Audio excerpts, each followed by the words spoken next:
Hello everyone, this is Review. Well, hello ladies and gentlemen, it's a drink review, part of the unnamed drink series, so I give a little pause at the beginning since this series doesn't have an official name yet. Where I sit here and I review drinks of any nature, it could be sodas, coffees, specialty beverages, you name it. This is where I sit here and review drinks, and that's exactly what I'm doing right now. I'm sitting in a seat that you sit in, and I'm going to be reviewing a drink, of all things. As a matter of fact, it's a highly anticipated beverage. I've gotten a lot of requests for it. It's not even St. Patrick's Day yet. That's right, it's the Shamrock Shake from McDonald's. You can see, there it is. Look at that green hue, right? Wow, it's popping. It's popping. There it is, Shamrock Shake from McDonald's. It's a seasonal beverage. Seasonally released, usually. And they make a pretty big deal out of it every year. It's usually released for St. Patrick's Day, and it's a special type of milkshake. It's supposed to combine, a nice cooling, refreshing blast of peppermint with, like a vanilla milkshake. And you're supposed to get a glorious Shamrock Shake as the final product. And of course, as I said, seasonally released. You can only get it once a year around the late February, early March time, and McDonald's now are offering it. They're advertising it, and it seems to be making they seem to be making a pretty big deal out of it this year. They might have redone the recipe, or maybe they're just trying to promote it more. I don't know, but nonetheless, I got a lot of requests for it, and here I am about to review it. That's all that there really is to it. Again, standard, vanilla milkshake from McDonald's, and then has a bit of peppermint. Peppermint flavoring added as well, and it's supposed to be very minty, very, very minty to it, It's supposed to have that nice mintiness and combine with the vanilla. So that's what the objective is. Anyway, enough with that. Again, here's a nice view of it. You can see green, kind of goes with my green tie that I wore today, special for that. And anyway, this is how I got it. Now we're just going to try it and review it. So the Shamrock Shake from McDonald's going in.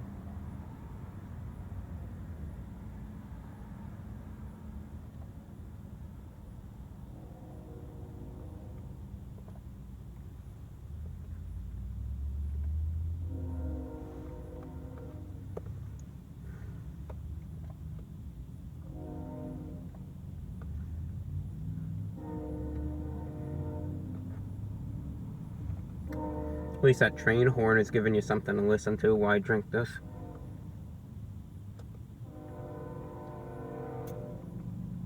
It's a pretty good sounding horn, Think of how loud that must be when you're right there, Scare the living daylights out of someone.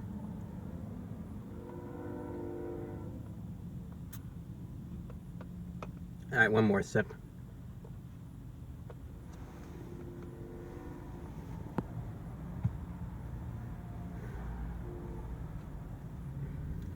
For such a much anticipated beverage, for something that people for, decades have talked about it, they've praised it.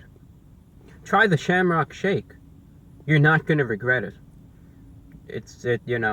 They make a big deal out of it. This is a special beverage. It has some sort of unspoken sanctity about it. It's a Shamrock Shake, right? For something that is praised so much and put on such a pedestal, when you drink it, you come to expect it to be good. But I have a bit of a problem with this one. Now, I've had these in the past. The first one I ever had is around 2008, 2009 or so, around that time. And thinking back to then, when I first started, trying these out, this is completely different from what I once had. I mean, the ones back then were pretty good. It was what it was supposed to be described as. It had that nice minty blend accompanying the sweetness of the peppermint very nicely.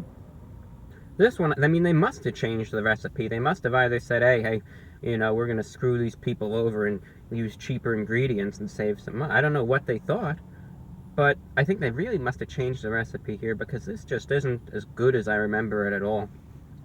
The first problem I had is drinking it, the consistency of it, and I haven't had this, sitting here for an hour or anything.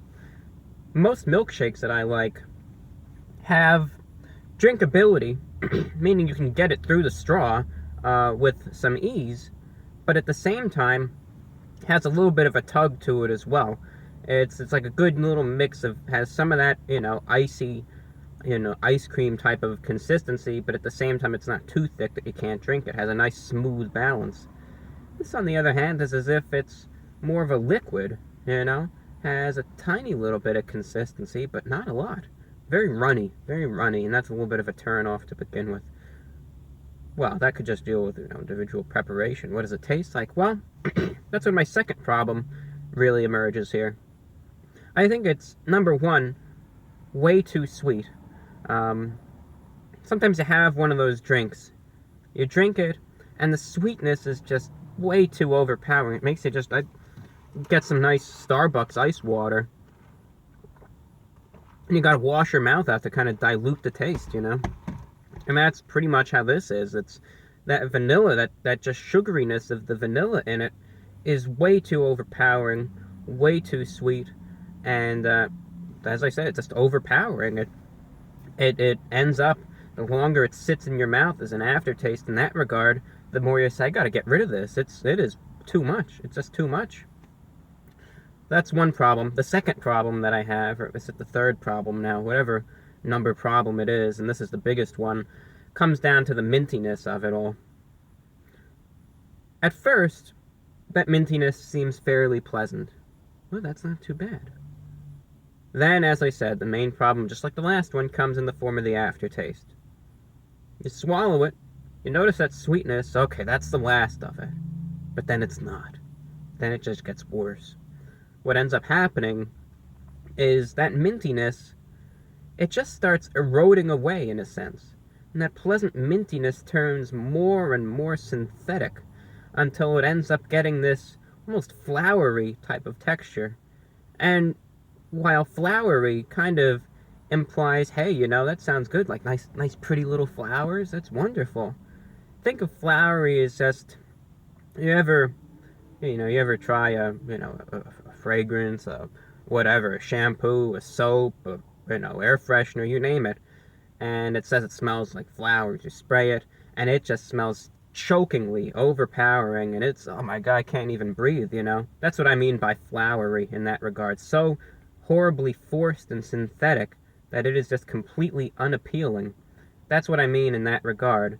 So unappealing, it's here in the back of your throat. It just doesn't go away either. I took a nice sip of water. That synthetic flavor just does not go away. It eats you alive. That's what it does. I mean, honestly, I'm starting to debate what's even in this. I mean, they might have just gone out into the yard here and just pulled up some clovers and just threw them in here and blended it together, and that's what you're drinking. I don't know. I think there's some sort of conspiracy going on here, so got to keep an eye out for that. Now, nonetheless, for $2 for just a small one here, which, I mean, I took like 6 or 7 gulps and I'm almost done with it already. It's a bit overpriced. The flavor could be much better. It's not worth it, and it's such a shame because it's such a highly sought after drink. People would praise it. So it's a nice seasonal beverage, and it's just, they've ruined it this year. Hate to say it. They did. With that being said, ladies and gentlemen, out of 10, I'm disappointed in it. I say it's a no-go. A no-go. 2 out of 10 is what I'm rating it. 2.0 out of 10. Way too many things wrong with it. They just need to scrap the idea, go back to how it once was, or somehow fix it, because it needs a lot of work done to fix it. There's really not much good about it at all. As a matter, I'm actually going to decrease the rating by, I'm going to give it a 1.7 out of 10. The more that aftertaste lingers, it's 1.7 out of 10 is the rating for it. Very, very disappointed in it. That's all I got for you. Thank you for watching. This is the Unnamed Drink Series. Today's review was for the Shamrock Shake from McDonald's. Thank you again for watching, and take care.